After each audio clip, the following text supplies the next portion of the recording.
चोन के सामने खड़ा होता है पोजन क्लान का सबसे ताकतवर मास्टर और वह चोन को एक और पल के लिए जिंदा नहीं रहने देना चाहता था और वह उस पर तुरंत हमला कर देता है। लेकिन चोन एक अविश्वसनीय स्पीड से वहां से गायब होकर सीधा उसके पीछे आ जाता है। सब देखने वाले अपने आंखों पर यकीन नहीं कर पा रहे होते हैं।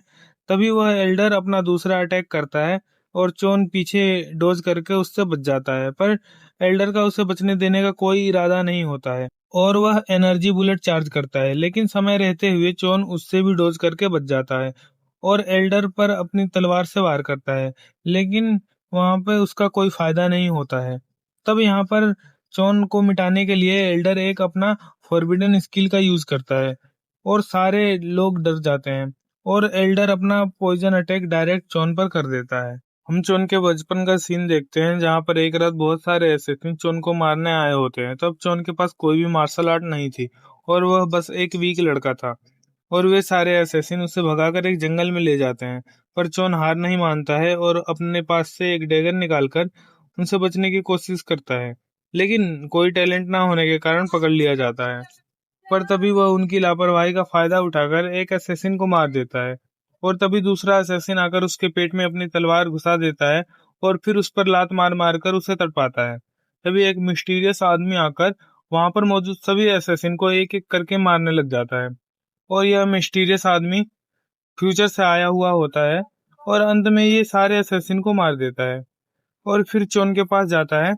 यह आदमी चोन का ही फ्यूचर का डिसेंडेंट होता है और वह चोन को अपना एंसेस्टर बुलाता है और वह चोन की हालत को देखता है जो कि अभी ब्लड लॉस की वजह से मरने ही वाला था। तो वह फ्यूचर से लाई हुई एक नैनो मशीन चोन के बॉडी के अंदर इंजेक्ट कर देता है और चोन को सक्सेस पाने के लिए कहता है, जिससे फ्यूचर में उनकी भी लाइफ आसान हो सके। और वह चोन को अपना ख्याल रखने को कहकर वहां से गायब हो जाता है और चोन मरते हुए सोच रहा होता है कि ये मिस्टीरियस आदमी कौन था और ये क्या बकवास कर रहा था। और फिर उसे अपने सिर के अंदर से कोई आवाज सुनाई देती है और वह कंफ्यूज हो जाता है। फिर अगले दिन उसकी आंख खुलती है और वह अपने कमरे में होता है। वो अपने शरीर को देखता है जो पूरी तरीके से हील हो चुका था। फिर उसे अपने सिर के भीतर से कोई आवाज सुनाई देती है और वह डर जाता है। वह उसे डेमोनिक क्लट का इविल गॉड समझ लेता है, इसलिए वह घुटनों पर बैठकर उससे बातें करने लगता है और नैनो बताती है कि वह कोई इविल गॉड नहीं है, बल्कि फ्यूचर से आई एक नैनो मशीन है और वह उसके दिमाग में कुछ बेसिक इन्फॉर्मेशन भेजती है, जिससे अब वह उसे समझने लगता है। तभी उसका एक गार्ड डॉक्टर के साथ अंदर आता है और वह फिर से अपने बिस्तर में लेट जाता है। तभी गार्ड भागता हुआ चौन के पास आता है और पूछता है, प्रिंस क्या आप उठ गए? और तभी चौन की बॉडी से बहुत ही स्मेल आ रही होती है और वह अपनी नाक बंद कर लेता है। तभी डॉक्टर कुछ नोटिस करता है और चौन के पास आकर उसकी नर्व चेक करता है और हैरान रह जाता है और वह गार्ड को बताता है कि प्रिंस की बॉडी अब पूरी तरीके से क्लीन हो चुकी है और वह मार्शल आर्ट ट्रेनिंग के लिए एक परफेक्ट बॉडी है। तो फिर चोन सोचता है, तो ये सारे काले स्पॉट वही वेस्ट हैं जो मेरे बॉडी से निकले हैं और उसे पता चलता है कि नैनो ने ही उसकी बॉडी को हील करके क्लीन करा है और वह चिंता करता है कि उसकी सेक्रेट के बारे में डॉक्टर को पता ना चल जाए।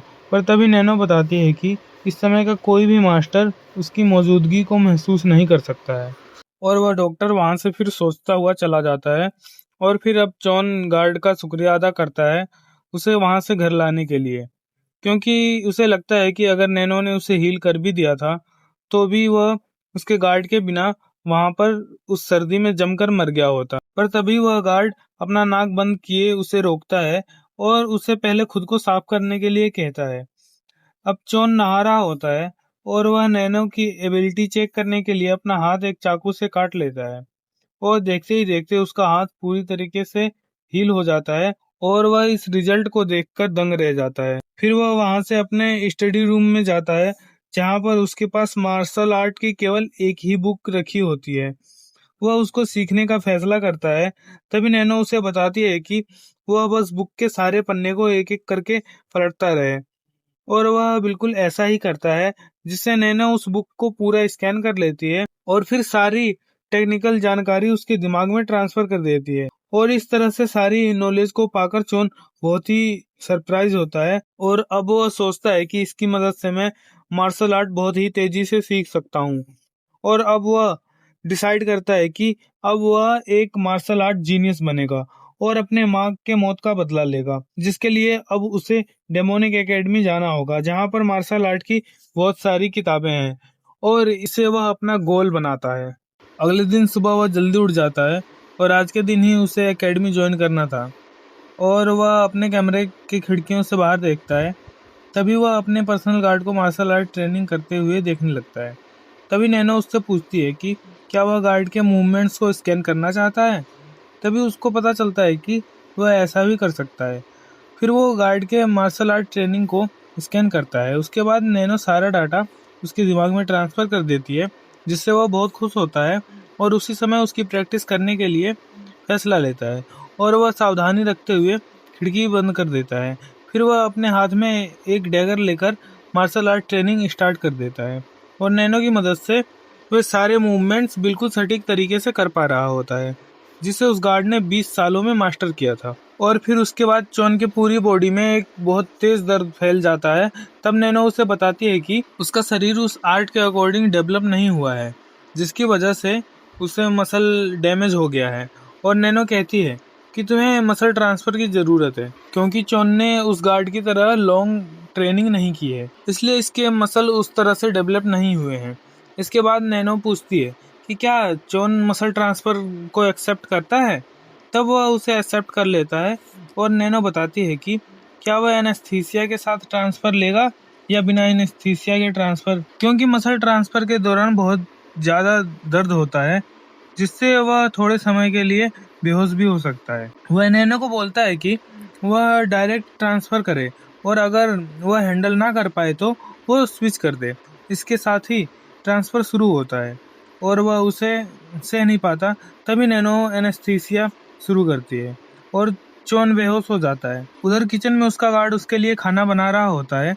तभी उसे प्रिंस की दर्द में चिल्लाने की आवाज़ सुनाई देती है और वह भागकर प्रिंस के कमरे में आ जाता है और वह उसे बेहोश पाता है। वह प्रैक्टिस के दौरान बने कमरों में निशानों को देखता है और फिर यह सोचते हुए खुश होता है कि प्रिंस ने 2 सालों तक उसकी ट्रेनिंग देखकर वह भी उसके 20 सालों की ट्रेनिंग के बराबर सीख लिया है। ट्रांसफर पूरा होने के साथ ही नैनो एनेस्थीसिया हटाती है और चोन घबराया हुआ सा उठता है और फिर फैसला करता है कि अब से इसे वह कभी भी बिना एनेस्थीसिया के नहीं करेगा। और यह सोचते हुए उठता है कि अब उसकी बॉडी प्रैक्टिस से दर्द नहीं करेगी। फिर वह आर्ट परफॉर्म करता है और अब वह इसे सीखकर बहुत ही खुश हो रहा होता है। पर उसकी वजह से वहां फ्लोर पर पैरों के निशान बन चुके होते हैं और फिर वह उसे देखकर कहता है कि यह तो बुरा हुआ, अगर गार्ड ने यह देख लिया तो ये अच्छा नहीं होगा। तभी गार्ड वहां पर चोन के लिए ब्रेकफास्ट बनाकर लाता है और चोन निशान छुपाने के लिए वहां पर अपने खाने की टेबल लगा देता है। चोन के खाने के बाद गार्ड उससे पूछता है कि आपने मेरी डेगर टेक्निक कब सीखी, और वह चौंक जाता है पर अनजान बनने की कोशिश करता है। पर गार्ड डाइनिंग टेबल हटाकर सब रिवील कर देता है। तभी चोन गिल्टी फील करने लगता है कि उसने उनकी टेक्निक चुराई है। पर तभी गार्ड उसके पास बैठकर बोलता है कि आपने अच्छा किया, और कहता है कि अगर वह क्लान के ओथ के साथ बंधा नहीं होता तो वह खुद ही उसे वह टेक्निक सिखाता। उसके हाथ में वह आगे की टेक्निक के लिए कुछ नोट देते हुए कहता है कि वहाँ एकेडमी में इससे भी अच्छी बहुत सारी टेक्निक है जिसे वह सीखे, और वह रोने लगता है और फिर उनका धन्यवाद करता है और वह एडमिट होने के लिए एकेडमी पहुंचता है।